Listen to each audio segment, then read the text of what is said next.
How's it going? Good. Good, Connor. How are you? Good. Sorry, I was muted. I can go ahead, Ken. Connor, what are your thoughts about where the team is at right now? Um, I'm proud of the work we've put in practice this week and since camp. Not proud of the results. We could certainly execute a lot better on offense. Starting with me in a leadership role, I need to do better, emphasizing the fundamentals and the core tasks we need to do to execute our plan to win. Can you cite a couple examples of what it is that you're really trying to focus on? Yeah, certainly. Just for starters, ball security, and ball security is an entire unit's responsibility. So we've really been stressing ball carriers, grabbing the ball and carrying the ball with two hands, receivers looking the ball into the tuck with two hands. And then if you do not have the ball, all 10 guys need to be chasing the ball in the event of the ball popping out. So that's just turnovers in general have been really plaguing us. And then also just sustaining blocks, blocking the right guy, getting 10 hats on 10 hats, quarterbacks making the right reads. So we really just got to sustain blocks, falling off blocks late, and we're just having a lot of guys in pursuit to the ball. It's not the most efficient way to run the offense. Yeah, the turnovers was kind of obvious, but the last two, the blocks and the making sure there's 10 people pursuing. Have you guys been doing an okay job at that? A good job, but just maybe missing once in a while? What's Yeah, sure. So the thing is that really one negative yardage play or one missed assignment can really kill a drive, and you're only looking at like 9 to 12 drives a game. And so we get 1 3 and out. We're cutting down our drives to 10. We get another missed assignment or another missed block at a critical error point in the play. That's now down to 8 drives and 7 drives. So we got to maximize those opportunities. One critical error can kill a drive. And even if one guy messes it up every drive, you're really just not executing at a high level at that point. And lastly, there's pressure to win every week, and you obviously want to turn this around. But I'm asking, is the pressure building? Do you feel it? Yeah, and so I'm applying it. Coach Mulkin's applying it. Leo, Austin, and Jimmy are applying it. Seniors are applying it. We really need pressure and urgency. We need a desperation to win and get better because, our teammates are counting on us to execute and perform. I know Jared here is going to ask you a question about Louisiana, but, what's it like going down to LSU and playing there in Death Valley, being a native? It's exciting. It's going to be fun. Everybody wants to play in front of a lot of people. Everybody wants to play good opponents. And it's also a great opportunity to test the Army football team to see like what we're made of, back ourselves into a corner, Did you play there as a high school player? Actually never did. Okay. All right. Thank you for your time. Thank you. Connor, Yeah. Connor, Ken Kreitzer, Canvas Media. Good to see you. Just in terms of blocking on the running plays last week, 51 attempts and 3.5 average. Is there something in the blocking that has to be done better so that you can improve your rush game? Yeah, absolutely. 3.5 yards a rush is not good enough. And on our plan to win, there's 2 things kind of in that category. One, we need to win the running game. We rush for 1 more yard than the opponent. We have a significant higher percentage to win the game. And 2, we need to create explosive plays on offense. If you have more explosive plays, you have a higher chance to win. And that comes down to fundamentals and assignments and effort. And so we need to just double down on our base fundamentals of blocking and sustaining blocks and blocking the right people. And then we finish those blocks with effort, and we create big plays when we have 10 guys blocking 10 guys.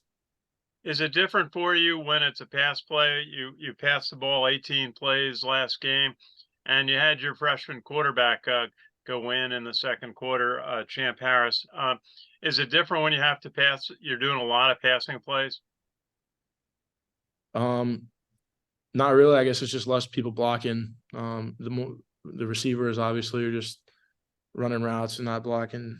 So you get the 5 or 6 people in protection have the same fundamentals, and then the receivers' assignments switch from blocking to running the routes. And just final thought, Kanye Udo, a freshman, went in, had a big day, 124 yards gain. What is it like when you see running back have success like that? It's amazing. Everyone's super proud of him. It's awesome to see his hard work pay off. He's very focused and one of the hardest working guys in the room. And it's amazing to block for such talented people that we have in the running back room. And when you have really good players in the backfield, it amplifies the blocking. So one guy, you block it up for 5 yards, he turns it into 8 yards. That adds up over a game. And Kanye is one of those guys. Sure. Good to see you. Thank you.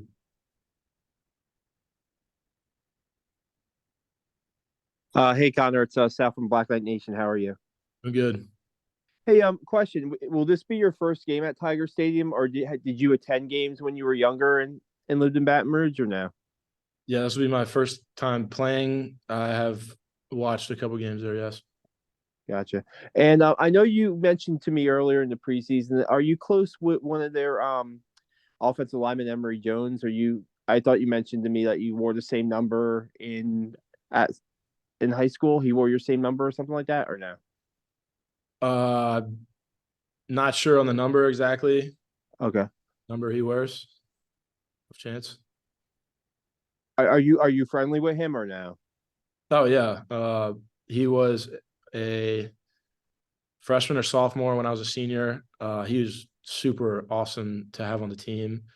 We keep in touch from time to time. I remember he was like super into like asking questions, like trying to work out with the upperclassmen. And like you could just tell he was going to be super successful. He was really talented and like very great characteristics of like just being a good guy, hard worker and stuff like that. And when you saw him, what he did at Catholic High School and then now what he's doing at LSU, it's really cool to see because it's just his hard work paying off. Thanks, Connor. Yep. Yeah, I can't figure out how to raise my hand on here. Like the button, I don't see anywhere. But I did have a couple of questions for Connor. You were number 50 in high school, right? Yeah. Yeah. So you and Emory ended up being the same numbers, and now both guys have a lot of experience bouncing back and forth from tackle to guard. When you look at what's enabled you to have that success, being that versatile of a piece for that offensive line up there, I mean, what do you look at? Anything foundationally from your time at Catholic, or what has allowed you to do that for that team? You're asking me how have I been able to switch positions? Yeah, what has gone into your ability to be able to make those sort of seamless transitions from game to game or potentially snap to snap, about the way you've handled it and been able to make those adjustments quickly? Yeah, sure. So I mean, I grew up in a really good coaching staff at Catholic High with Coach Fertitta. I mean, he's a pretty great high school coach. He's moved on to bigger, better things now. And then just great coaching staff with Coach Vitti, Coach Drinkle here, just really making things super easy for us, super simple. And it's really a testament to their teaching and coaching. That's about it. What do you remember from some of those previous trips to Tiger Stadium as a young fan or young recruit, and what that was like atmosphere wise then, and what that might be like as now an opposing player coming down, and how it might look a little bit different? Yeah, so that's, I guess, kind of cool for me to do. Going from the home team to the away team in a sense, and getting cheered against and having the noise when you're on offense now versus when I was yelling back when the opposing team was on offense. So this will just be fun. We've played in big games, big stadiums against like for example, Wisconsin, and the Army Navy games are pretty packed. So it should be fun. It's always fun. Yeah, I was going to ask if it had compared to anything that you had seen thus far as a college player, and Wisconsin and Army Navy games are the ones that stand out so far. Yeah, top of my head. Those two were pretty packed. Camp Randall was pretty rowdy. I asked you during recruitment, just sort of the mini pipeline from Catholic High up to West Point. You've now got a couple of younger guys from Catholic that are there with you. What has that been like now as an older guy toward the tail end of your college career to see that continue and more guys follow your footsteps up there? Yeah, so Michael Trinauskas, Trey Benson, and Corey Singleton all joined the Catholic to Army pipeline, and it's just been like super cool because when you go through West Point as a freshman all the way up to now I'm a senior, you go through like hardships and key events and development and growing in leadership and maturing and all that, and going through that and then watching them. So like Michael's now a junior, and then Trey and Corey are now freshmen. And so you just get to see all those guys grow up in the same way I did and see how the different ways they approach it. And I get to like guide them in the right direction or keep enforcing what they're doing. So super cool experience. Appreciate you, man. Thank you. Thank you, guys.